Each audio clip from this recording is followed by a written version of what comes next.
शेतकऱ्यांसाठी 31,628 कोटींचं पॅकेज जाहीर करण्यात आले। दुष्काळाबाबतच्या सर्व उपाययोजना लागू करण्यात आल्या। त्यामुळे शेतकऱ्यांचं नुकसान झालं आणि म्हणून आम्ही म्हटलं ही पद्धत नको, जुनी पद्धत बरोबर आहे, कारण पीक कापणी प्रयोगामुळे 100% पैसे मिळतात आणि म्हणून आम्ही त्या पद्धतीकडे परत गेलेलो आहोत आणि त्या पद्धतीने विमा आम्ही देतो। महाराष्ट्र राज्यामधील शेतकऱ्यांसाठी आता आनंदाची बातमी सरकारने दिली आहे।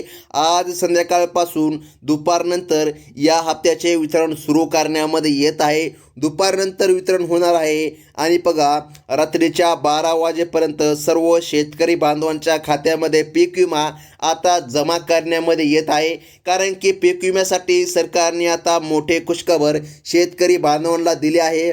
भरपूर महिन्यापासून शेतकरी बांधव पीक विम्याची वाट बघत होते, परंतु शेतकऱ्याला पीक विमा भेटला नव्हता। मुख्यमंत्री देवेंद्र फडणवीस यांनी राज्यातील शेतकऱ्यांसाठी एक महत्त्वाची घोषणा आज दिली आहे।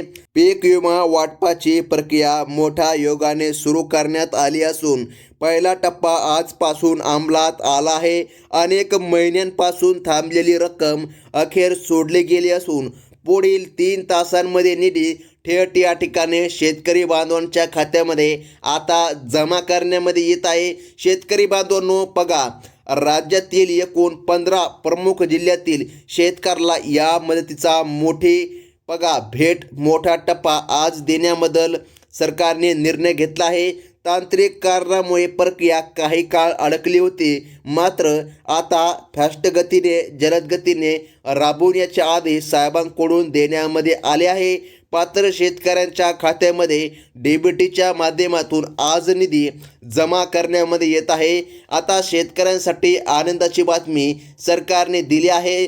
तर बघा शेतकरी बांधवांनो, मंत्रिमंडळ बैठकीत पावसामुळे आणि नैसर्गिक आपत्तीमुळे नुकसान झालेल्या शेतकऱ्यांसाठी स्वतंत्र आर्थिक मोठा पॅकेज आता सरकारने मंजूर केला आहे। या मदतीमुळे नुकसानग्रस्तांना त्वरित आता दिलासा मिळत आहे। तसेच पीक विम्याची रक्कम आजपासून काही तासांतच खात्यामध्ये येईल असे स्पष्ट देखील करण्यामध्ये आले आहे। सरकारच्या माध्यमातून आज निधीचे वितरण होत आहे। एकूण 36 जिल्ह्यांपैकी काही जिल्ह्यांना आधीच मदत मिळाली होती। आता राहिलेल्या जिल्ह्यांसाठी 3 टप्प्यामध्ये निधी वाटपाचा कार्यक्रम सरकारने ठेवला आहे। आज पहिल्या टप्प्यात बघा 15 जिल्ह्यांना मदत दिली जात आहे। डीबीटीच्या माध्यमातून एका दिवसामध्ये मोठ्या प्रमाणामध्ये निधी पाठवण्याची मर्यादा असल्याने 3 दिवसामध्ये संपूर्ण आपल्या महाराष्ट्रामधील पात्र शेतकऱ्यांच्या खात्यामध्ये मदत आता दिली जाणार आहे। बघा विविध पिकांचे नुकसान लक्षामध्ये घेऊन प्रति हेक्टरी वेगवेगळी असणार आहे। वेगवेगळी मदत शेतकरी बांधवांच्या खात्यामध्ये देण्याचा निर्णय सरकारच्या माध्यमातून आता घेण्यामध्ये आला आहे। आता शेतकरी बांधवांनो बघा, सरकारने सांगितल्याप्रमाणे जर तुमचं सोयाबीन पीक असेल तर सोयाबीन पिकासाठी देखील सरकारने निधी मंजूर केला आहे। भात पीक असेल तर भात पिकासाठी देखील निधी येत आहे। तसेच कापूस, मूग, उडीद, ज्वारी आणि इतर पिकांवरील नुकसानीसाठी वेगळ्या दराने मदत आता जाहीर केली आहे। नुकसानाचे प्रमाण तपासल्यानंतर थेट खात्यामध्ये रक्कम जमा केली जात आहे। आता शेतकरी बांधवांनो बघा, माग पंचनामे झाले होते। बघा तुम्ही या ठिकाणी सरकारच्या माध्यमातून सांगितल्याप्रमाणे बघा तुमचे पंचनामे झाले आहेत का? जर झाले नसतील तरी पण अडचण येणार नाही, परंतु ज्या शेतकऱ्यांचे ज्या भागांमध्ये पंचनामे पूर्ण झाले अशा शेतकरी बांधवांच्या खात्यामध्ये पीक विमा जमा करण्यामध्ये येत आहे। आता बघा सरकारने सांगितल्यानुसार भात पिकासाठी सर्वाधिक मदत असल्याचे सरकारने सांगितलं आहे। त्यानंतर सोयाबीन आणि कापूस उत्पादकांना राज्य व केंद्र सरकारकडून मिळणारी एकत्रित मदत मोठा दिलासा देणार आहे। आता जिल्ह्यांची यादी लगेच पाहून घेऊया, कारण यादी अत्यंत महत्त्वाची आहे। बघा सरकारने सांगितल्याप्रमाणे मूग, तूर आणि इतर पिकांसाठी स्वतंत्रपणे निधी वितरित केला जात आहे। आजपासून या सर्व पिकांच्या नुकसानीसाठी बघा भरपाई रक्कम आता शेतकरी बांधवांच्या खात्यामध्ये जमा करण्यामध्ये येत आहे. आता शेतकऱ्याला चिंता व काळजी करण्याची गरज पडणार नाही, कारण की सरकारच्या माध्यमातून वितरण आता पार केलं जात आहे. आता जाणून घ्या शेतकरी बांधवांनो, विदर्भ व उत्तर महाराष्ट्रातील जिल्ह्यांमध्ये सर्वाधिक नुकसान झाले असल्याने या भागातील पहिल्या टप्प्यामध्ये प्राधान्य देण्यामध्ये आले आहे.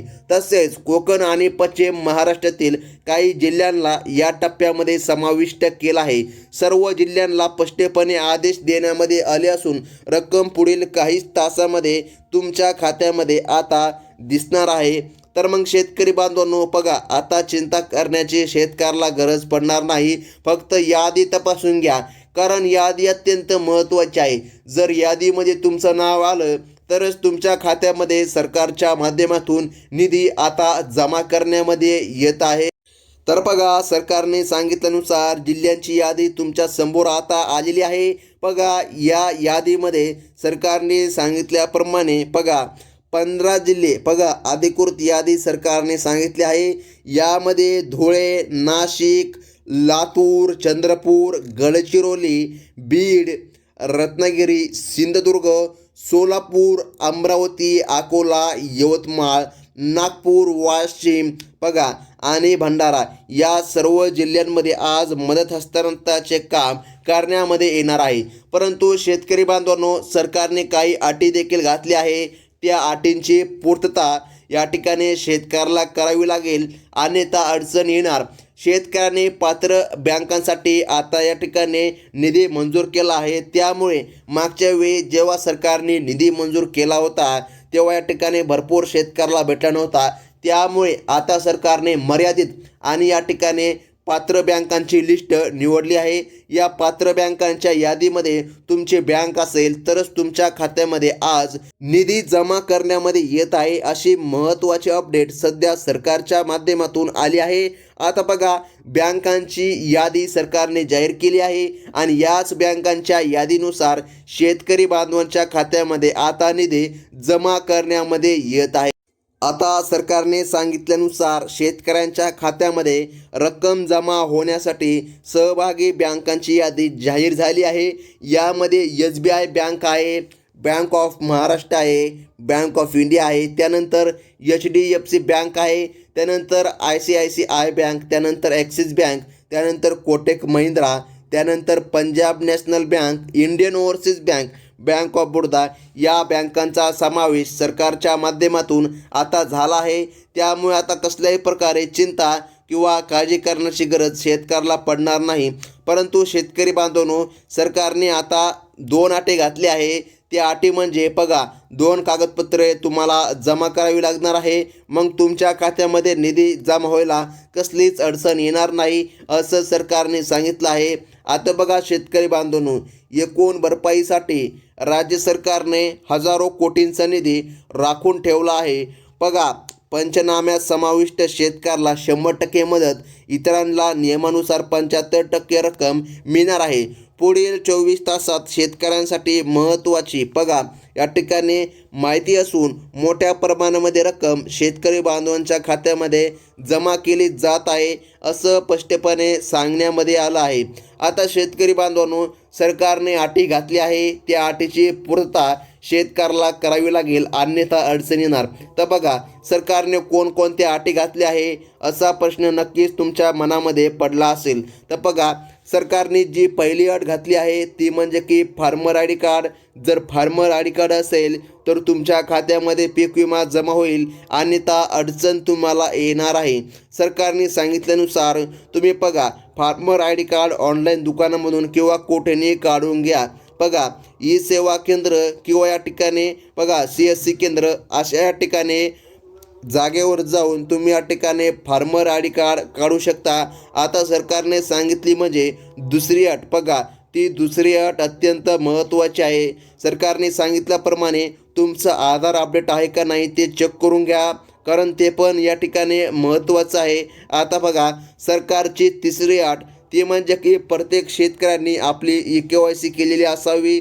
जर तुम्ही EKYC करताना अडचण केली असेल, बरोबर EKYC केली नसेल तर तुम्हाला नक्कीच अडचण येणार. त्यामुळे KYC करून ठेवा आणि शेतकरी बांधवांनो कसल्याच प्रकारे अफवांवर विश्वास ठेवू नका. या जिल्ह्यांच्या यादीमध्ये आणि बँकांच्या यादीमध्ये ज्या शेतकरी बांधवांची नावे आता आली आहे अशा पात्र शेतकरी बांधवांच्या खात्यामध्ये आता निधी जमा करण्यामध्ये येत आहे. ही होती अत्यंत महत्त्वाची बातमी. अशाच प्रकारच्या नवनवीन बातम्या पाहण्यासाठी लगेच आपल्या चॅनलला सबस्क्राईब करा. धन्यवाद.